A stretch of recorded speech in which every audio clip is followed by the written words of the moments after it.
মার্কিন president Donald Trump দ্বিতীয় দফায় ক্ষমতায় আসার পর তৃতীয়বারের মতো নো কিংস বিক্ষোভ অনুষ্ঠিত হচ্ছে। আয়োজকদের তথ্য অনুযায়ী যুক্তরাষ্ট্রের ৫০টি অঙ্গরাজ্যে ৩,২০০টিরও বেশি কর্মসূচি নেওয়া হয়েছে।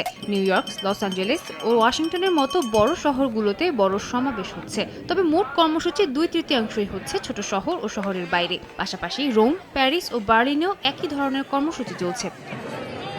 স্থানীয় সময় শনিবার ফিলাডেলফিয়ায় শত শত মানুষ রাস্তায় নেমে মিছিল করেন। সিটি হলের সামনে বড় সমাবেশ হয় এবং শহরের বিভিন্ন সড়কে বিক্ষোভকারীরা মিছিল করেন। আয়োজকরা বলছেন এটি যুক্তরাষ্ট্রের ইতিহাসে সবচেয়ে বড় একদিনের শান্তিপূর্ণ বিক্ষোভ হতে পারে। ওয়াশিংটন ডিসিতে বিক্ষোভকারীরা লিংকন মেমোরিয়াল সহ গুরুত্বপূর্ণ স্থানে জড়ো হন। তারা ট্রাম্পের প্রতিকৃতি ও প্রতীকী ভাস্কর্য বহন করেন এবং বিভিন্ন স্লোগান দেন। বিক্ষোভের একটি বড় কারণ ইরান ঘিরে যুক্তরাষ্ট্র ও ইসরায়েলের সামরিক অভিযান। প্রায় ৪ সপ্তাহ ধরে চলা এই সংঘাতের বিরুদ্ধেও সবাই প্রতিবাদ জানান। আয়োজকরা এটিকে একটি বড় জনমত তৈরির প্রচেষ্টা হিসেবে দেখছেন।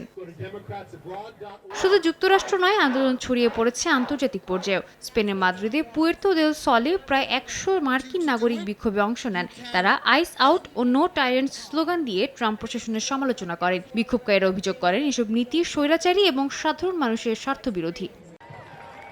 সাদিয়া তাসনিম, সময় সংবাদ।